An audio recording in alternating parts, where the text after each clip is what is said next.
大家好，我是热爱骑行的 Rocket Dad 石头呆。2022年5月15日，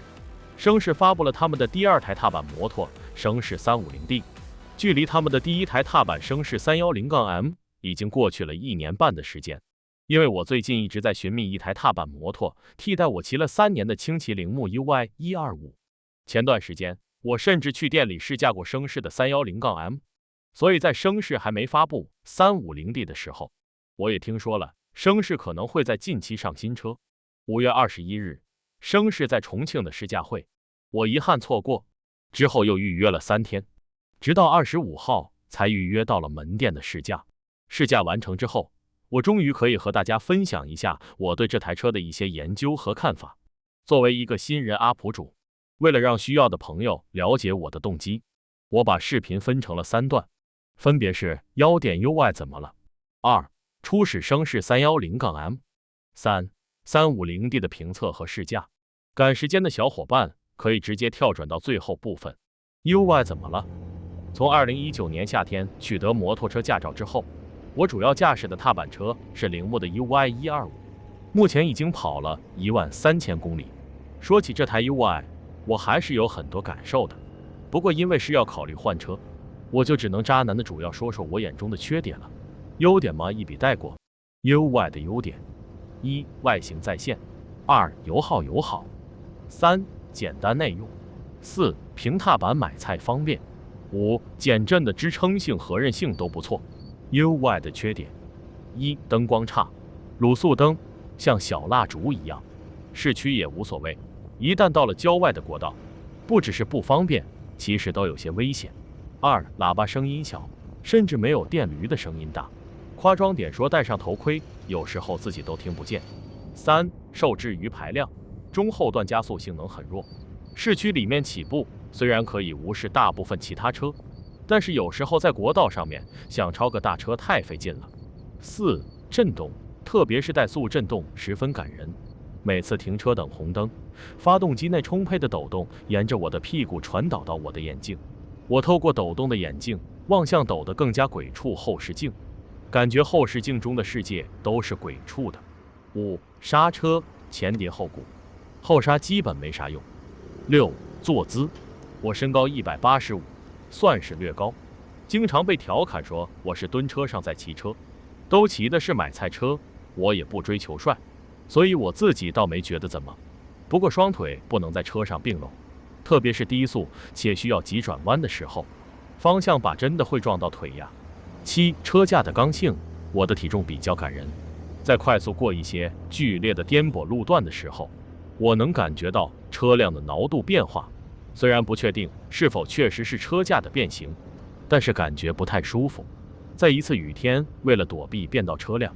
刹车导致后轮抱死，差点摔车之后，我就开始研究升级 UY 刹车，但是了解了一圈，还是觉得自己加装 ABS 的风险太大，于是我打消了加装 ABS 的想法，随之而来又萌生了换车的想法。所以我需要的踏板有这些特点： 1加速性能应该在8秒以内，不是一定要跑快，而是要有足够的动力储备，应对类似国道超车的情况。2刹车性能要好一点， ABS 我觉得是必须的，重庆的雨天多，湿滑路面还是危险。3车辆完整度高一点，因为我不喜欢改装。4震动控制要好一点，我受够了抖动。除开 UY， 我的另外一台摩托也很抖，而且是全程抖。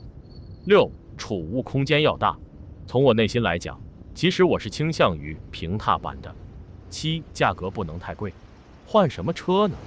我看了 X 马克思、力克318、无极的350以及声势的 310-M， 初始声势 310-M， 外观比较激进，特别是我在二手平台看到一些高达版本的，确实很传神。当然原厂的 310-M 还属于我能接受的范围，漆水、接缝、按键质感都远超我的 UI，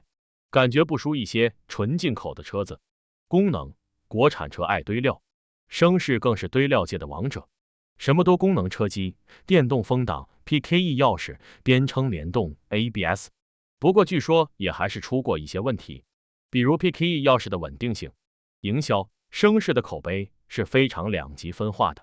这样的国产品牌还是比较少的。一方面有大量的负面，质量差，动力衰减；一方面又有一些用户通过现身说法力挺声势。不过在我得知声势在310-M 降价之后，给老用户进行的现金退款操作，直接被震惊了。我个人认为声势的营销还是很厉害的，一家能退得起现金的品牌，大概率是注重自己品牌形象的品牌，也是想要培育忠实客户的品牌。起码声势应该不是一个短视的品牌。试驾感受：5月6日，我到店里对310-M 进行了试驾，加速性能比较满意，标称 7.7S 的加速，确实不错，操控感觉不错，转向车的跟随感很舒服，比较精准，给人信心。怠速震动不大，尚可接受，但是50至70公里的震动很不舒服，脚踏位置不舒服。高个子人士双脚只能平放，斜蹬感受奇怪，腿是完全在一个不舒服的姿势。为啥放弃310-M？ 本来想约第二次试驾，评估下震动是否在可接受范围内，结果还没来得及，就等到了 350D 的发布。350D 的评测及试驾，个人认为 350D 相较 310-M 的变化分析。第一部分规格表内的变化，外观尺寸。轴距从1390毫米加长20毫米，来到了1410毫米。长度因为轴距增加，所以目测 350D 的后货架实际上后延了约7厘米。但是得益于尾灯和后挡泥板角度的变化，车辆的总长度只增加了15毫米，来到了2025毫米。宽度增加了10毫米，来到了780毫米。高度因为风挡安装高度和角度的变化，车辆高度增加了40毫米，来到了1390毫米。离地间隙因为换装了更大规格的发动机，声势加大了消声器和排气管的截面尺寸，所以车辆的最低离地间隙降低了5毫米，变为150毫米。而因为排气管靠近后轮，对坑洼路面的通过性影响有限，但是对通过梯坎、路牙影响会更大。发动机排量由309毫升提升到了349毫升，排量提升 13%， 最大功率的转速均在7500转。350D 的最大功率提升了 10%， 最大扭矩提升 19%， 但是转速从之前的5500转来到了6000转，油耗从之前的 3.2 提升了 9%， 来到了 3.5 升每百公里，提升后的升功率为 77.36 千瓦每升，低于之前的 79.28 千瓦每升。轮胎规格，前轮轮毂由 MT 2.5×14 增大到 MT 3.5×15， 与之相对轮胎也由110×80-14升级到120×70-15，而后轮规格维持在 140×70-14。350D 相较 310-M 的变化分析。第二部分规格表外的变化。通过仔细研究试驾车辆和网上的一些资料，外形，销售给我说 350D 比较成熟，我一看才发现，原来他们口中的成熟翻译到我的眼中是比较普通，甚至有点老气。前脸的设计元素和 310-M 关系不大，更可能是遗传自家的 VX350。车身侧面的塑料饰面连同头尾，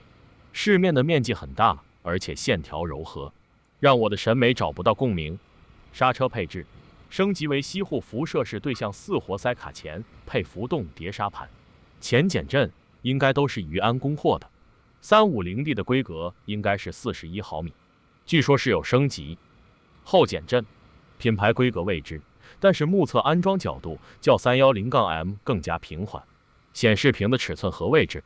350D 上面 6.75 寸的显示屏尺寸较 310-M 的5寸有较大提升，安装位置有调整，目测较 310-M 靠近用户约4厘米，这样一来屏幕的可辨识性有了一定的提升。风挡位置，风挡安装位置提高，且角度更加后仰，加高的风挡安装位置带来了更高的车身，希望带来更好的遮蔽效果。车把的位置，个人感觉车把位置有后移，幅度不大，应该在2到3厘米。此外，车把似乎也有1至2厘米的下降。坐垫厚度及造型，坐垫变得更长更薄。310-M 的驾驶位比较平整，而 350D 则比较讨巧地做成了前低后高的样式，而且前端收的比较窄，这样一来能够大大提高坐垫对于不同身高人群的普遍适用性。翻译过来就是对身高不太高的车手比较友善。据说1.6米的车手都可以轻松双脚落地。所幸的是，坐垫蒙皮的抗滑性能尚可，填充材料的支持性也较好，乘坐体验尚可。后排座椅目测要比 310-M 长3厘米左右，弯梁处的包围 310-M 弯梁处较为水平，而 350D 类似于 V 型。虽然 350D 的最低点更加低，但是对于不熟悉的人来说，每次下车都可能踢到油箱盖。车架改良，据说对 310-M 的车架有多处修改，传的最厉害的是发动机吊装支架 PKE 3.0， 据说稳定性有了大幅进步。不过我个人认为让普通终端用户做白鼠不可取，对于能够接管 ECU 的 PKE 系统必须要慎重万分。网上另外一个神奇的传闻是声势他们家 PKE 3.0 的备货只有5000套，用完了就没了。截止25日，网传订单已经来到了3000多。车灯、前后灯都经过了重新设计。350D 大灯为4透镜，因为试车是在白天，所以没测试大灯照明情况。脚踏位置得益于弯梁处包围整体内收的设计，脚踏无论是在宽度还是在长度上都有提高。散热器由分体改为了一体，安装位置在前轮正后方。个人有点担心散热器被石子崩到。临时驻车器在左手刹车手柄根部新增了一个物理小棘轮组件，可以很方便的临时驻车。想象一下，如果你有要紧的手机信息需要处理，于是你靠边停车，掏出手机，两手忙活，刚好又是一个斜坡，于是你要很费力的扶住车保持不动，或者干脆踢下边撑熄火。而这个小设计就是专门用来解决这个问题的。我个人还是很欢迎这个设计的，只是厂家也需要考虑下如何避免起步而没有松刹车就更好了。电控系统宣传片说新增了博士的牵引力控制系统 TCS 主要作用在于监测到驱动轮和从动轮的轮速不一致时，通常在雨水湿滑、沙砾碎石、油漆斑马线、铁质窨井盖等摩擦力较小的路况下发生。通过传感器和 ECU 抑制发动机的动力的输出，避免驱动轮失去抓地力，产生侧滑造成的车辆失控。不过目前的试驾车都没有开启这个功能，据说首批量产车用户到手时也无法开启，需要后期 OTA 下发才能开启。试驾感受：一、储物空间非常差。350D 和 310-M 的车身尺寸接近150级别的踏板，这样一来，它的车身空间就变得非常紧凑。马桶长度方面还问题不大，但是宽度深度都比较小。就头盔而言，也就能放下大部分的3/4头盔和少数全盔，接面盔、拉力盔都基本无望。另外装了蓝牙耳机的头盔基本会存在干涉。两个手套箱的尺寸也偏小。二、骑乘便利性，如前面所说，油箱盖很容易留下脚印。三、油门响应，感觉有点滞后，不知道是不是试驾车的问题。四、加速性能，低速下感觉不好，我个人甚至觉得不会强过之前测试的 310-M。加速性能和极速没有客观测试，开放道路也不具备条件，加速感觉不好，也可能和市区工况叠加油门响应较慢有关。而且试驾车似乎有点问题，后面我还会专门说。五、操控感觉较好，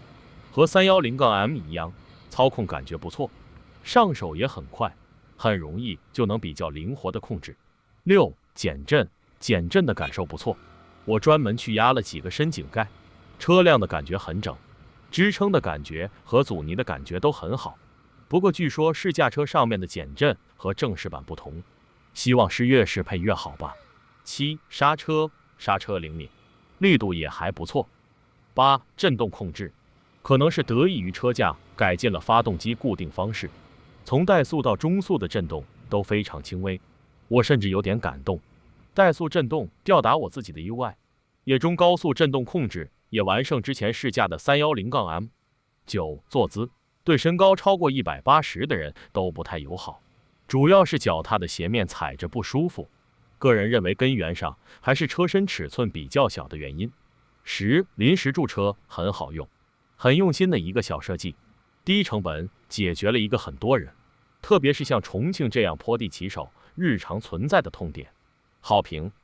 11。异响，这个是我对这次试驾感受最差的一点。车辆后部在特定条件下有较大的异响，在低速上坡、低速中大油门捏住前刹车轻微给油的时候，后轮附近会传来类似摩擦声音的嗡嗡的异响，异响复现率很高。一开始我以为是传动打滑，后来和销售、技师、厂家驻地代表都聊了这个问题。这个问题似乎从试驾车到重庆就存在了，很多车友试驾的时候都发现了。驻地代表表示，可能是后减震的异响。目前试驾车的减震是测试批而非正式版本，量产版本肯定不会有问题。当然我个人还是有不同意见的，因为低速上坡给油，后减震大致是压缩状态，而捏住前刹给油，后减震应该是略生长状态。此外，车辆在经过颠簸路段时反倒没有噪音，加之试驾车拉胯的加速感受，所以我更倾向于是传动问题。综合评价，350D 在纸面性能、各项科技配置、操纵感受、震动控制方面都非常优秀，再加上它28800元的这个价格，卡的也很到位。前面的种种都让这个车就非常香了。至于造型，是见仁见智的事情。只是我比较担心，在试驾的时候发现的异响是否普遍存在，而且我很希望了解它具体是哪里的问题，因为以我的理解，试驾车的状态不应该太差。所以我的建议是，350D 可能是一台有潜力的好车，也具备成为一台好车的众多要素，但是在缺乏市场反馈的情况下，贸然尝鲜入手存在风险。对于声势的铁粉或者热衷尝鲜这台性能小踏板的，可以直接入手。对于普通用户，不是那么急迫的想要尝鲜，或者不急于要做头5000个用户的，可以稍微让子弹飞一会儿，看看目前的问题究竟从何而来，看看实际的交付车辆的质量状况，再做定夺。至于我自己，虽然不是声势的铁粉，但是我还是比较认可声势的品牌逻辑，